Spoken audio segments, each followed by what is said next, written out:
সুপ্রভাত ছাত্রছাত্রীরা, আমি সুব্রত মণ্ডল, Ranaghat Yusuf institution HS coed এর কেমিস্ট্রি তথা ভৌতবিজ্ঞানের শিক্ষক। আজ আমরা দশম শ্রেণীর রাসায়নিক বন্ধনী নিয়ে আলোচনা করব। রাসায়নিক বন্ধনী কি? রাসায়নিক বন্ধনী বলতে কি বোঝায়, প্রথমে আমরা এই ব্যাপারটা জেনে নেব। রাসায়নিক বন্ধনী বলতে বোঝায় নিষ্ক্রিয় গ্যাসের পরমাণুর অনুরূপ ইলেকট্রন সজ্জা লাভের উদ্দেশ্যে কোনো মৌলের পরমাণুর যোজি কক্ষকের এক বা একাধিক ইলেকট্রন সম্পূর্ণভাবে অপর কোনো মৌলের পরমাণুর যোজি কক্ষকে স্থানান্তরিত হলে অথবা দুটি পরমাণুর যোজি কক্ষকের দুই বা ততোধিক ইলেকট্রনের জোড় বাঁধার ঘটনাকে রাসায়নিক বন্ধনী বলা হয়। রাসায়নিক বন্ধনীকে আমরা 6 ভাগে ভাগ করতে পারি। 1 ধাতব বন্ধনী, 2 আয়নীয় বন্ধনী, 3 সমযোজী বন্ধনী, 4 অসমযোজী বন্ধনী, 5 হাইড্রোজেন বন্ধনী ও 6 ক্ষুদ্র পাল্লার বলসমূহ। এদের মধ্যে আমাদের সিলেবাসে আছে শুধুমাত্র আয়নীয় বন্ধনী ও সমযোজী বন্ধনী। এবার আমরা জানব আয়নীয় বন্ধনী কাকে বলে। নিষ্ক্রিয় গ্যাসের পরমাণুর অনুরূপ ইলেকট্রন সজ্জা লাভের উদ্দেশ্যে কোনো মৌলের পরমাণুর যোজি কক্ষকের এক বা একাধিক ইলেকট্রন সম্পূর্ণভাবে অপর কোনো মৌলের পরমাণুর যোজি কক্ষকে স্থানান্তরিত হলে উৎপন্ন বন্ধনীকে আয়নীয় বন্ধনী বলা হয়। সাধারণভাবে ধাতু আর অধাতুর মধ্যে গঠিত বন্ধনী হলো আয়নীয় প্রকৃতির। কয়েকটি ধাতু আর অধাতুর উদাহরণ দেওয়া হলো। ধাতু হলো lithium, sodium, potassium, beryllium, magnesium, calcium, iron, copper ইত্যাদি। আবার অধাতু হলো fluorine, chlorine, bromine, iodine, oxygen, sulphur, nitrogen, phosphorus ইত্যাদি। কিভাবে আয়নীয় বন্ধনী গঠিত হয় তা জানা যায় জার্মান বিজ্ঞানী W.L.J. কোশেলের নিয়ম থেকে। তাঁর নিয়ম অনুযায়ী আয়নীয় বন্ধনী গঠনের ধাপগুলো হলো নিম্নরূপ। ক, একটি তড়িৎ ধনাত্মক মৌল অর্থাৎ ধাতু ইলেকট্রন ছেড়ে দিয়ে ধনাত্মক চার্জ গঠন করে। এই ধনাত্মক চার্জাহিত পদার্থকে ক্যাটায়ন বলা হয়। খ, একটি তড়িৎ ঋণাত্মক মৌল অর্থাৎ অধাতু ওই ইলেকট্রন গ্রহণ করে ঋণাত্মক চার্জে আহিত হয়, একে অ্যানায়ন বলা হয়। গ, কুলম্বীয় আকর্ষণ বলে ওই বিপরীত চার্জযুক্ত ক্যাটায়ন এবং অ্যানায়ন পরস্পরকে আকর্ষণ করে স্থায়ী যৌগ গঠন করে। চিত্রে দেখানো হয়েছে কিভাবে সোডিয়াম পরমাণুর যোজি কক্ষক থেকে একটি ইলেকট্রন ক্লোরিন পরমাণুর যোজি কক্ষকে স্থানান্তরিত হয়ে সোডিয়াম আয়ন ও ক্লোরাইড আয়ন গঠন করেছে।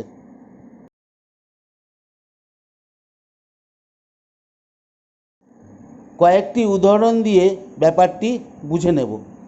উদাহরণ 1, একটি সোডিয়াম ও একটি ফ্লুওরিন পরমাণু যুক্ত হয়ে সোডিয়াম ফ্লুওরাইড আয়নীয় যৌগ গঠন করল। এখানে কোশেলের নিয়ম থেকে যৌগটির গঠনের ব্যাখ্যা দেওয়া যাক। ক, সোডিয়াম ধাতু হওয়ায় ওর পরমাণুর যোজি কক্ষকের একটি ইলেকট্রন প্রদান করে Na+ আয়ন গঠন করে। খ, ফ্লুওরিন অধাতু হওয়ায় ওই ইলেকট্রনটি গ্রহণ করে F- আয়ন গঠন করে। গ, Na+ ও F- আয়ন পরস্পর কুলম্বীয় আকর্ষণ বলে আবদ্ধ হয়ে NaF আয়নীয় যৌগ গঠন করে। উদাহরণ 2, একটি ক্যালসিয়াম ও একটি অক্সিজেন পরমাণু যুক্ত হয়ে ক্যালসিয়াম অক্সাইড আয়নীয় যৌগ গঠন করল। এখন কোশেলের নিয়ম থেকে যৌগটি গঠনের ব্যাখ্যা দেওয়া যাক। ক, ক্যালসিয়াম ধাতু হওয়ায় ওর পরমাণুর যোজি কক্ষকের দুটি ইলেকট্রন প্রদান করে Ca2+ আয়ন গঠন করে। খ, অক্সিজেন অধাতু হওয়ায় ওই ইলেকট্রন দুটি গ্রহণ করে O2- আয়ন গঠন করে। গ Ca2+ ও O2+ আয়ন পরস্পর কুলম্বীয় আকর্ষণ বলে আবদ্ধ হয়ে CaO আয়নীয় যৌগ গঠন করে। উদাহরণ 3, একটি ক্যালসিয়াম ও দুটো ফ্লুওরিন পরমাণু যুক্ত হয়ে ক্যালসিয়াম ফ্লুওরাইড আয়নীয় যৌগ গঠন করে। এখন কোশেলের নিয়ম থেকে যৌগটির গঠনের ব্যাখ্যা দেওয়া যাক। ক ক্যালসিয়াম ধাতু হওয়ায় ওর পরমাণুর যোজী কক্ষকে দুটি ইলেকট্রন প্রদান করে Ca2+ আয়ন গঠন করে। খ ফ্লুওরিন অধাতু হওয়ায় দুটি ফ্লুওরিন পরমাণু ওই ইলেকট্রন দুটির একটি করে গ্রহণ করে দুটি F- আয়ন গঠন করে। গ Ca2+ ও F- আয়ন পরস্পর কুলম্বীয় আকর্ষণ বলে আবদ্ধ হয়ে CaF2 আয়নীয় যৌগ গঠন করে। এবারে আমরা আলোচনা করব লুইস ডট মডেল সম্পর্কে। আমেরিকান বিজ্ঞানী G.N. লুইস বন্ধনীর গঠন সহজ চিত্রের মাধ্যমে বোঝার জন্য সর্বপ্রথম ইলেকট্রন ডট মডেলটি দেন। এই মডেল অনুযায়ী কোনো পরমাণুর যোজী কক্ষকের বা ঠিক তার আগের কক্ষকের ইলেকট্রনকে দেখানো হয়। সাধারণত ডট চিহ্ন দিয়ে ইলেকট্রনগুলিকে বোঝানো হয়। একাধিক পরমাণুর ক্ষেত্রে একটি পরমাণুর ইলেকট্রনকে ডট, অপরটির ইলেকট্রনকে ক্রস চিহ্ন দিয়ে বোঝাতে হয়। লুইস ডট মডেলের সাহায্যে NaF যৌগের গঠন দেখানো হলো।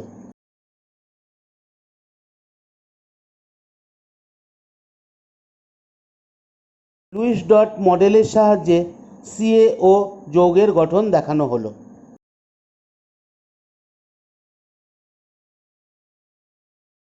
লুইস ডট মডেলের সাহায্যে CaF2 যৌগের গঠন দেখানো হলো। লুইস ডট মডেলের সাহায্যে LiH যৌগের গঠন দেখানো হলো।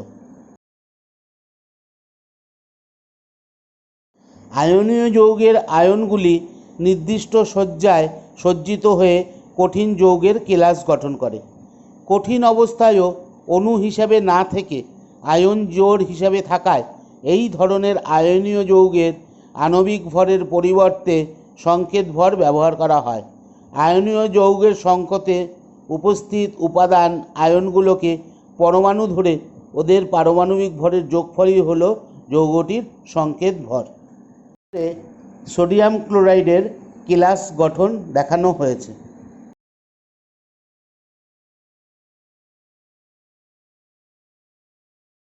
এবার আমরা জানব সমযোজী বন্ধনী সম্পর্কে।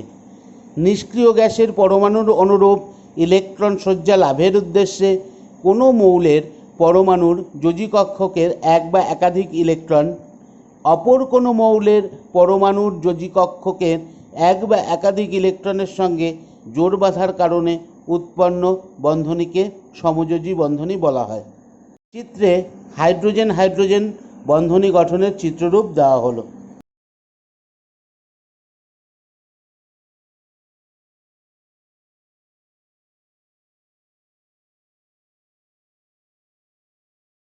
আমেরিকান বিজ্ঞানী G.N. লুইস সর্বপ্রথম সমযোজী বন্ধনী গঠনের নিয়মগুলি উপস্থাপন করেন।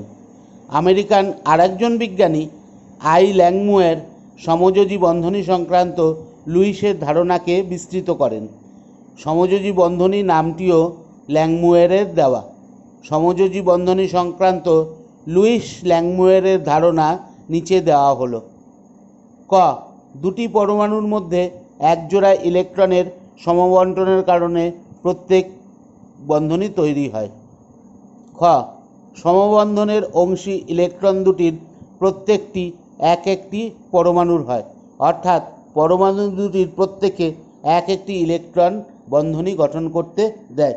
গ সমবণ্টনের কারণে প্রত্যেক পরমাণুর যোজী কক্ষক নিষ্ক্রিয় গ্যাস পরমাণুর যোজী কক্ষকের অনুরূপ হয়, অর্থাৎ বন্ধনী গঠনের পরে প্রত্যেক পরমাণুর যোজী কক্ষকে 8টি করে ইলেকট্রন থাকবে। হাইড্রোজেনের যোজী কক্ষকে 2টি ইলেকট্রন থাকবে, যা হিলিয়াম পরমাণুর যোজী কক্ষকের অনুরূপ হয়।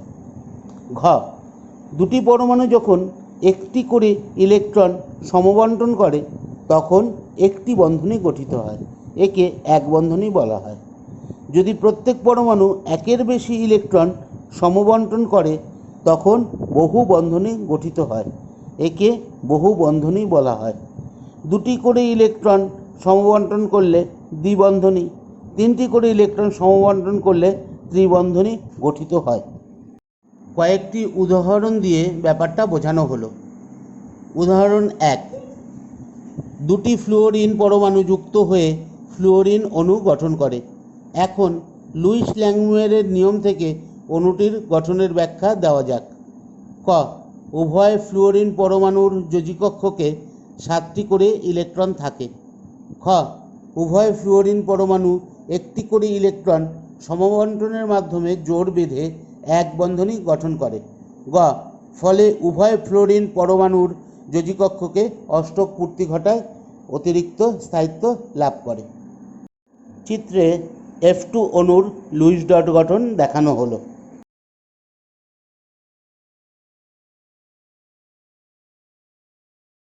উদাহরণ 2, একটি ফ্লুওরিন পরমাণু ও একটি হাইড্রোজেন পরমাণু যুক্ত হয়ে হাইড্রোজেন ফ্লুওরাইড অণু গঠন করে। এখন লুইস ল্যাংমুয়েরের নিয়ম থেকে অণুটির গঠনের ব্যাখ্যা দেওয়া যাক। ক, ফ্লুওরিন পরমাণুর যোজিকক্ষকে 7টি এবং হাইড্রোজেন পরমাণুর যোজিকক্ষকে একটি ইলেকট্রন থাকে। খ, উভয় পরমাণু একটি করে ইলেকট্রন সমবণ্টনের মাধ্যমে জোড় বেঁধে এক বন্ধনী গঠন করে। গ, ফ্লুওরিন পরমাণুর যোজিকক্ষকে অষ্টক পূর্তি এবং হাইড্রোজেনের যোজিকক্ষকে দ্বিত্ব পূর্তি ঘটায়, অতিরিক্ত স্থায়িত্ব লাভ করে। চিত্রে হাইড্রোজেন ফ্লুওরাইড অণুর লুইস ডট গঠন দেখানো হলো।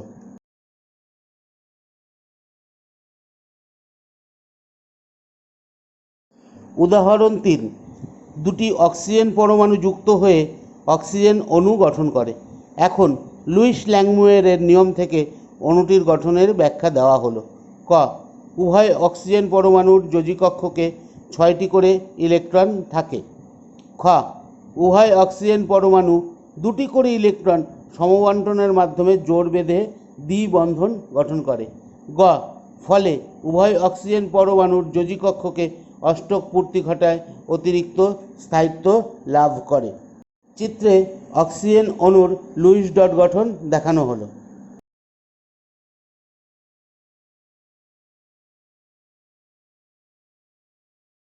উদাহরণ 4, 4টি হাইড্রোজেন পরমাণু একটি কার্বন পরমাণুর সঙ্গে যুক্ত হয়ে মিথেন অণু গঠন করে। এখন লুইস ল্যাংমুয়েরের নিয়ম থেকে অণুটির গঠনের ব্যাখ্যা দেওয়া যাক। ক, কার্বন পরমাণুর যোজিকক্ষকে 4টি ইলেকট্রন এবং হাইড্রোজেন পরমাণুর যোজিকক্ষকে একটি ইলেকট্রন থাকে।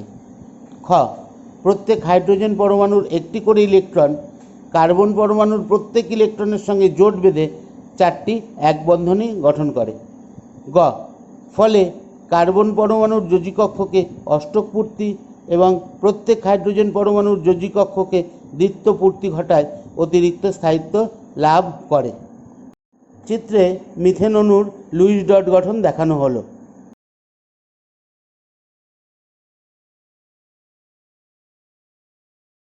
উদাহরণ 5, দুটি হাইড্রোজেন পরমাণু একটি অক্সিজেন পরমাণুর সঙ্গে যুক্ত হয়ে জল অণু গঠন করে। এখন লুইস ল্যাংমুয়েরের নিয়ম থেকে অণুটির গঠনের ব্যাখ্যা দেওয়া যাক। ক, অক্সিজেন পরমাণুর যোজিকক্ষকে 6টি ইলেকট্রন থাকে। খ, প্রত্যেক হাইড্রোজেন পরমাণুর একটি করে ইলেকট্রন অক্সিজেন পরমাণুর দুটি ইলেকট্রনের সঙ্গে জোট বেঁধে দুটি এক বন্ধনী গঠন করে। গ, ফলে অক্সিজেন পরমাণুর যোজিকক্ষকে অষ্টক পূর্তি এবং প্রত্যেক হাইড্রোজেনের পরমাণুর যোজিকক্ষকে দ্বিত্ব পূর্তি ঘটায়, অতিরিক্ত স্থায়িত্ব লাভ করে। চিত্রে জল অণুর লুইস ডট গঠন দেখানো হলো।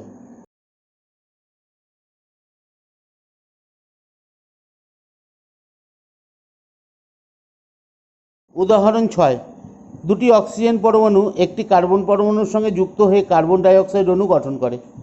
এখন লুইস ল্যাংমুয়েরের নিয়ম থেকে অণুটির গঠনের ব্যাখ্যা দেওয়া যাক। ক, অক্সিজেন পরমাণুর যোজিকক্ষকে 6টি ইলেকট্রন এবং কার্বন পরমাণুর যোজিকক্ষকে 4টি ইলেকট্রন থাকে। খ, প্রত্যেক অক্সিজেন পরমাণুর দুটি করে ইলেকট্রন কার্বন পরমাণুর দুটি ইলেকট্রনের সঙ্গে জোট বেঁধে দুটি দ্বিবন্ধনী গঠন করে। গ, ফলে অক্সিজেন এবং কার্বন পরমাণু উভয় পরমাণুর যোজিকক্ষকে অষ্টক পূর্তি ঘটায় অতিরিক্ত স্থায়িত্ব লাভ করে। চিত্রে কার্বন ডাই অক্সাইড অণুর লুইস ডট গঠন দেখানো হলো।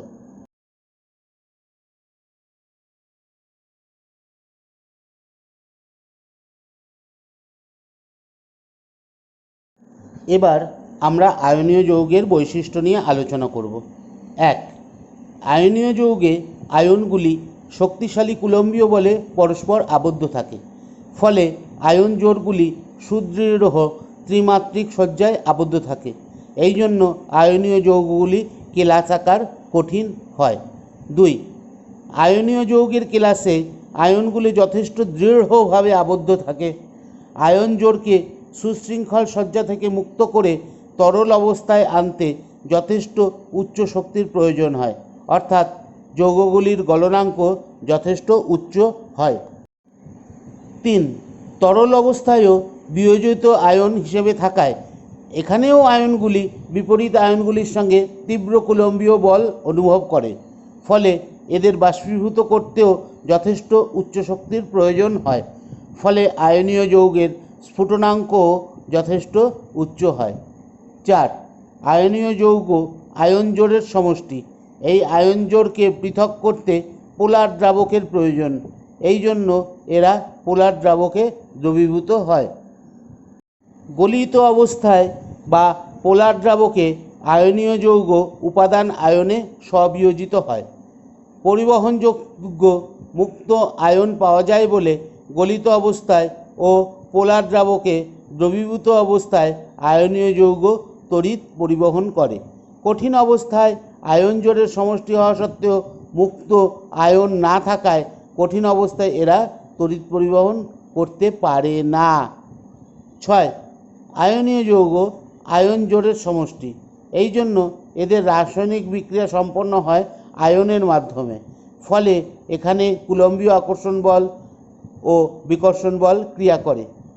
এই জন্য রাসায়নিক বিক্রিয়ার হার হয় খুব উচ্চ।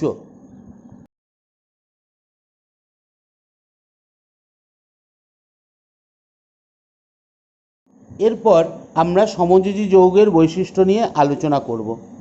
1. সাধারণভাবে সমযোজী যৌগগুলো গ্যাসীয় বা তরল হয়ে থাকে।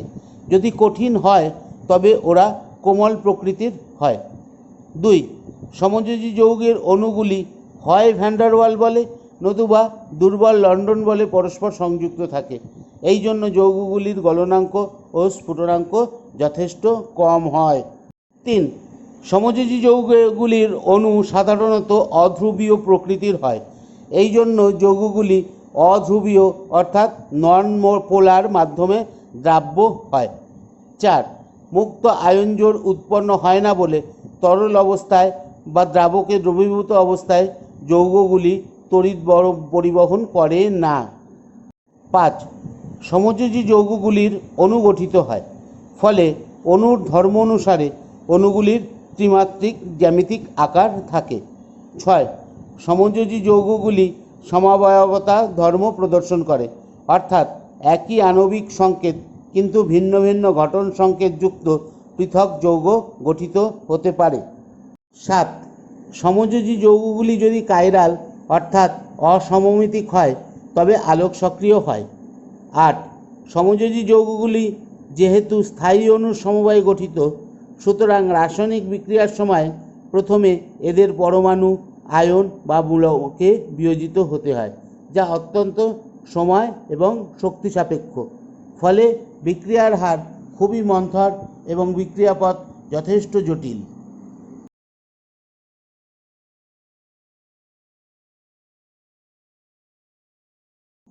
আজকের আলোচনা এই পর্যন্ত। সবাই ভালো থেকো। যদি আমার ভিডিওটি ভালো লাগে তবে লাইক করো। পরবর্তী ভিডিওগুলো পেতে আমার ইউটিউব চ্যানেলে সাবস্ক্রাইব করো এবং বেল আইকন প্রেস করো। সকলকে ধন্যবাদ।